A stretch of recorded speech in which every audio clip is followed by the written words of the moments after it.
Sturgeon River Parkland. Thank you, Mr. Speaker. I'm rising today to address Bill C-7, an act to amend the criminal code in regards to medical assistance in dying. Assisted dying is the leading moral and ethical issue of our time. Previously respected traditions supporting the sanctity of all human life until natural death have been tossed aside, most recently with the Supreme Court's decision in the landmark Carter case. As parliamentarians, it is incumbent upon us to draft responsible legislation that protects the sanctity of life, protects those contemplating suicide, and protects vulnerable peoples. These are principles outlined in the preamble to C-14, the landmark legislation that governs assisted dying in these countries. These are principles that, although restated largely in Bill C-7, are being watered down and undermined by this legislation. As recently as the early 1990s, the Supreme Court ruled in the Rodriguez case that there was no constitutional right to assisted dying in this country. The Carter decision overruled that previous decision, and now Parliament has been tasked to take on the difficult task of balancing the autonomy of Canadians with protecting vulnerable people. Excusez-moi, it's a rappel au règlement. The honourable member for Shepherd, we need to respect parliamentary tradition. I'm sorry, I did not quite get that. Could you please repeat the point? I rose because I could not hear the interpretation, Mr. Speaker. We'll have if there is still, is it operating now? Functioning well? Okay. All right, we're going to go back to, thank you for bringing this to the attention. Merci pour l'attention concernant l'interprétation. Thank you for the reminder that we need the interpretation. River Parkland. Thank you. Would I be able to restart, Mr. Speaker, for the benefit of my colleagues? Here, here. Perhaps if you could go back about 30 seconds or so and pick it up from there, that would be great. Thank you. So as parliamentarians, it is incumbent upon us to draft responsible legislation that protects the sanctity of life, protects those contemplating suicide, and protects vulnerable peoples. These are principles that were outlined in the preamble to Bill C-14, the landmark legislation that governs assisted dying in this country. And these are principles that, although largely restated in Bill C-7, are being watered down and undermined by this legislation. As recently as the early 1990s, in the landmark Rodriguez case, they ruled that there was no constitutional right to assisted dying in this country. The Carter decision overruled that previous decision, and now Parliament has the difficult task of balancing the autonomy of Canadians with our responsibility to create safeguards for vulnerable Canadians. And it is one of our most sacred responsibilities, Mr. Speaker, to protect the lives of our citizens, and we need to get laws on assisted dying right. The adoption of medical assistance in dying after the 2015 election is an event that I'm very familiar with. I had the honour of serving under the member for St. Albert Edmonton as he took the lead as the Conservative Vice Chair of the Joint Senate House of Commons Committee on Physician-Assisted Dying. And during this time, I was involved in all aspects of the committee that was making recommendations on a new law. I heard from all the witnesses, and I listened to all deliberations regarding what direction our country should go. That committee recommended a radical departure with very few safeguards, and these recommendations did not reflect the testimony of experts, but instead the political agenda of special interests.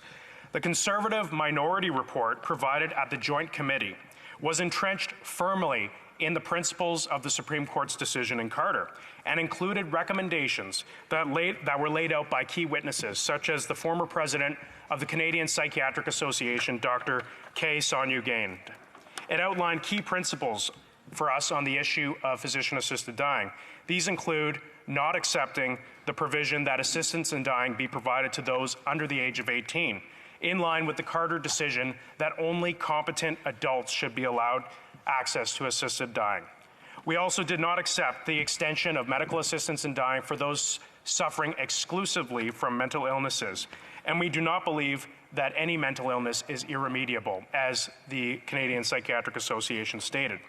We also do not believe in the validity of advance directives to allow Canadians to consent to an assisted death far in advance of its administration, a change that would stand opposed to the express will of the Supreme Court, which ruled that consent must be contemporaneous at the time of death.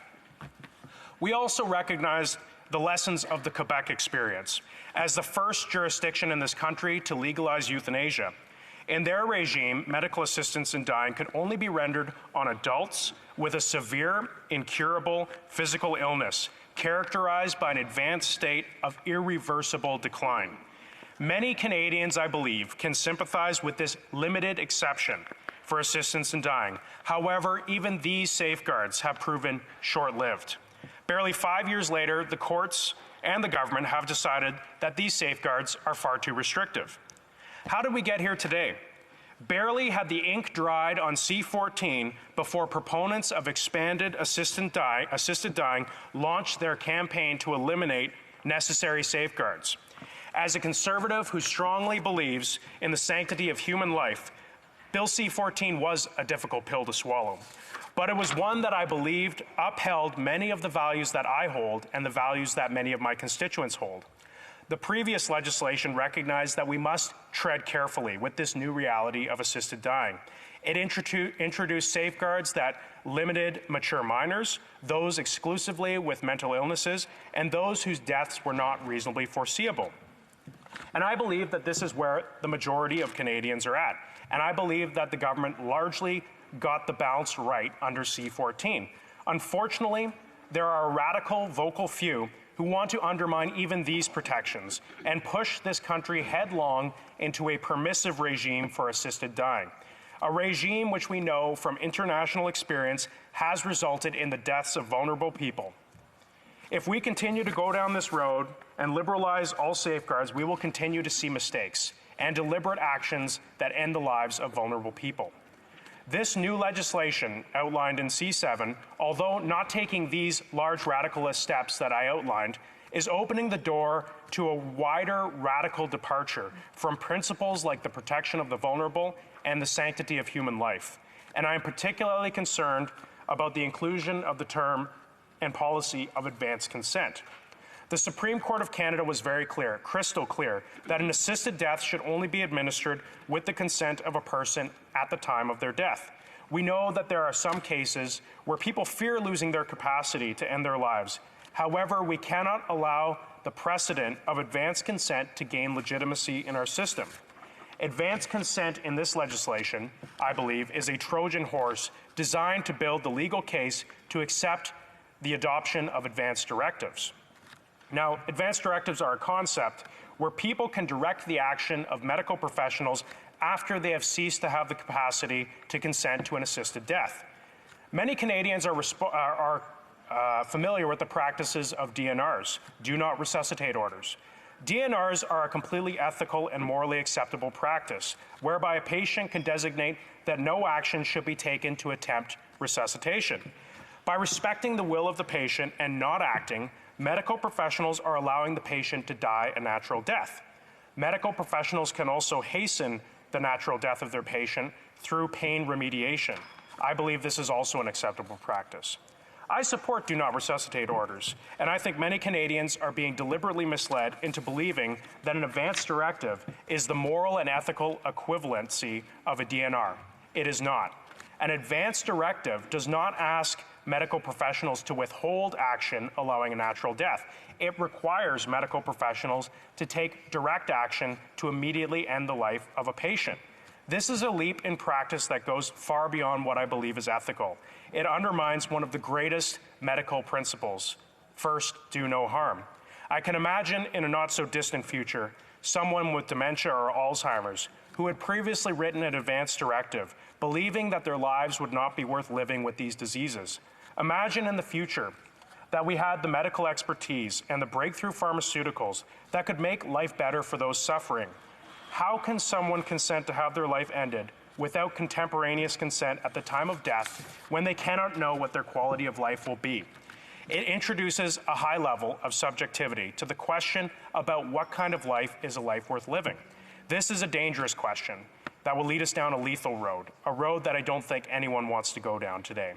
And I believe it is unethical and dangerous to allow someone's life to be ended by an advance directive or consent, even with the meager protections offered in C-7, which include a provision that no resistance be shown. There is still a threat of abuse. If someone is unable to understand and consent to a death, how are they supposed to know to resist when someone comes to administer to death? Parliament is being rushed into liberalizing a practice that is not even half a decade old. We lack the experience, the data, and the moral understanding to press forward with such a life and death issue. I am disappointed that the government abdicated its responsibility to stand up for vulnerable people when it chose not even to appeal the Quebec court's decision to the Supreme Court of Canada. What better court to clarify what safeguards are acceptable than the very court that originally dealt with these significant matters? Instead, the government has given Parliament little time to contemplate such an important issue. Canadians are still catching up to the reality of assisted dying being legal in this country, and now we are foolishly pressing forward before we can fully understand the impacts of this legalization. Questions and comments. The Honourable Member for Scarborough-Guildwood.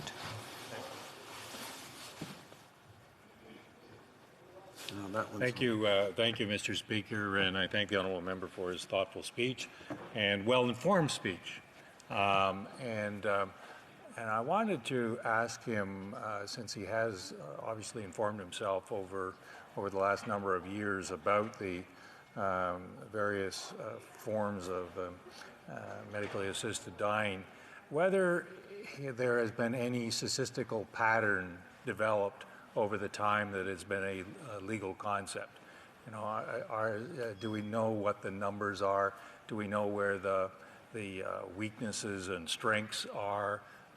Is there material that he could share with the House that gives us some pattern of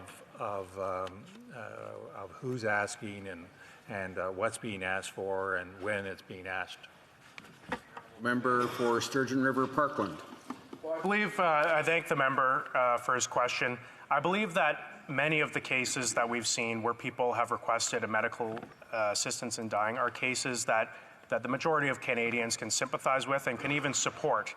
And what I'm not saying here today is that we should be repealing all the laws on medical assistance in dying, but I am saying we must be very cautious going forward. I have read some statistical information regarding the socioeconomic status of those seeking an assisted death. They tend to be in the wealthier range, and I believe the numbers are in the 6,000 people, slightly higher than the 6,000 people range on the number of people who have sought out an assisted death. Questions and comments. Questions et commentaires. L'honorable député de... The Honourable Member for Shefford. Thank you, Mr. Speaker. I want to thank my colleague for his speech, but I'd like to hear him talk about the fact that he used the word euthanasia, when in fact there is a difference between euthanasia and medical aid in dying, and of course euthanasia is not actually dealt with in this bill.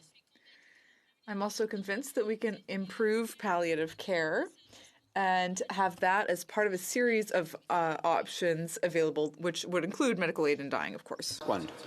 I thank the member for their question, and I must say, you know, when the Conservatives were coming up with their minority report in the previous Parliament, the experience of Quebec weighed heavily on where we came in this. And the Quebec experience, it took 6 years in multiple legislatures in Quebec to come up with a law on this matter. And when they came up with this law, it was stringent. There were strong protections for the vulnerable peoples.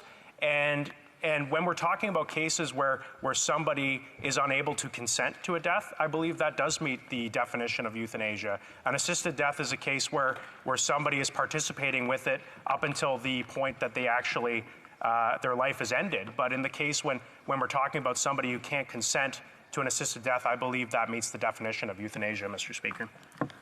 Questions and comments. The Honourable Member for Saanich Gulf Islands.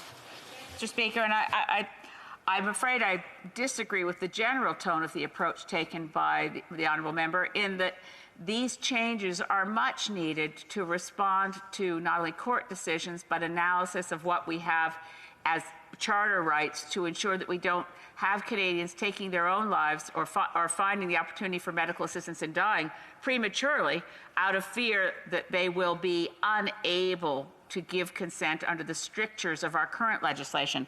And I'd ask the honourable member, for those in the Conservative benches who think this is being rushed, how they would suggest we deal with the fact that the courts in Quebec have ruled in Trochon that the law as it currently exists will be suspended March 11th. For Sturgeon River Parkland. I thank the member for their question. And the thing about the timing that I was very disappointed about is that this decision came out on September 11th, the day that the last election was called. And the government was given 1 month to appeal this decision in the middle of an election campaign. And I don't believe that it gave Parliament an ample opportunity to review the bill outside of a very politically charged period, to say maybe that this decision should have been appealed to the Supreme Court, which was the court that created legalized assisted dying in this country. I believe that the Supreme Court has something to say on this matter, and that we failed by not getting the Supreme Court to weigh in on it. Resuming debate, the honourable member.